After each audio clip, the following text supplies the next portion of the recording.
Have you ever been asked a question in English and suddenly your mind just goes blank?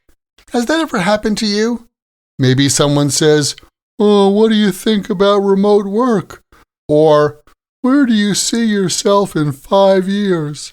And inside your head, you're thinking, "Wait, give me a second."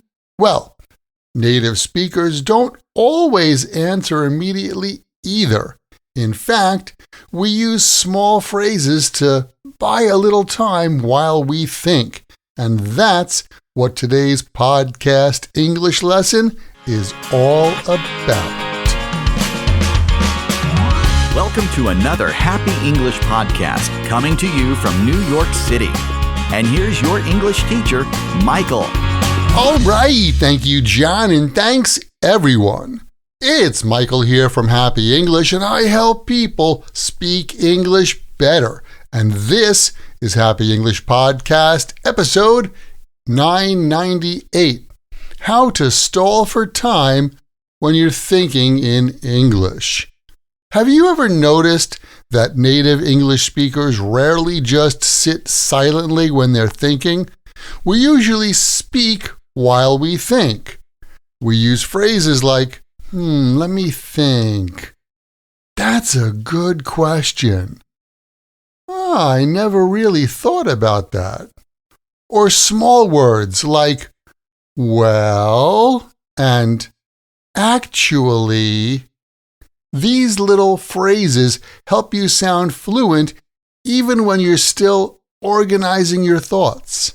Let's start with, let me think.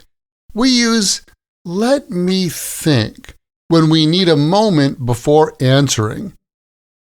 Let me think signals that you're processing the question.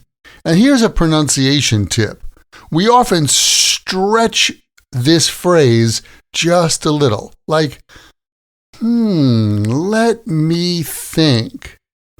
That slight stretch buys you a second. For example, imagine someone asks, "What's the best city you've ever visited?"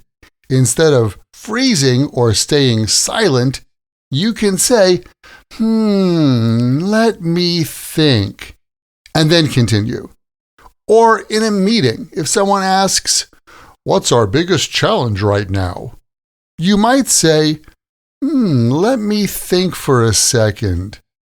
That small phrase gives you a little breathing room. Next, let's talk about that's a good question. That's a good question is especially useful in interviews, meetings, and speaking exams. It makes you sound thoughtful and calm. And notice where the stress goes. That's a good question. For example, if someone asks, "Why did you choose your career?" you could begin with, that's a good question, and then continue with your answer. Or if a friend asks, "Do you think people are happier now than in the past?" you might say, that's a good question. I think it depends, blah, blah, blah, blah, blah. So this phrase, that's a good question, acknowledges the question and buys you a little time at the same time. Next, let's look at, I've never really thought about that. This is great when a question surprises you. I've never really thought about that. Sounds honest and reflective.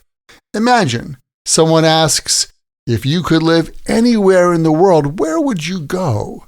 You might say, "Wow, I've never really thought about that." Then you start thinking out loud. Or if someone asks, "What's your biggest weakness?" you could say, I've never really thought about that before. The pacing here is important. Say it a bit slowly. It shows you're considering the question carefully. Next, let's talk about a tiny word that does a lot of heavy lifting in English. Well. Native speakers use well all the time to organize thoughts. It often has a slight falling tone and a short pause, like, well, pause, then answer. For example, if someone asks, hey, did you like that movie? You might say, well, it was interesting. Or if someone asks you, are you going to accept a job offer? You might begin with, well, I'm still deciding. That small word gives you a moment to shape your answer. And finally, let's look at actually. Actually is often used to gently correct something or shift direction, but it also works as a thinking phrase. In natural speech, actually often sounds like actually. Actually. It's quick and relaxed. For example, if someone asks, do you prefer working from home? You might say, actually, I think I'm more productive in the office. Or if someone assumes something like, oh, you must love public speaking, you might respond, actually, I get a little nervous before I start. That actually gives you a half a second to organize your answer. So, let's step back for a second. Native speakers stall for time in 3 simple ways. First, we signal we're thinking with phrases like, let me think. Second, we acknowledge the question with, that's a good question, or I've never really thought about that. Third, we organize our answer with small words like, well, or actually.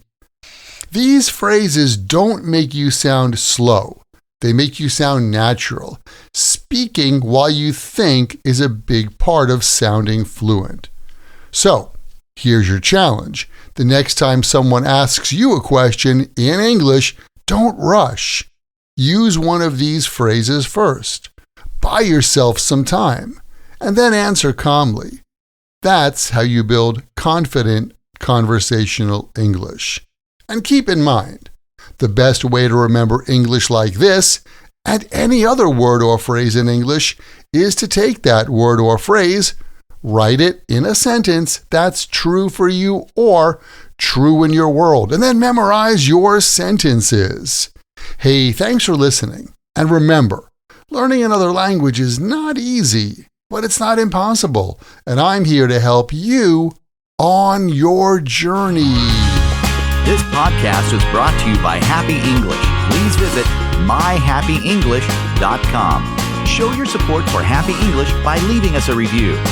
Get English, get happy, Happy English.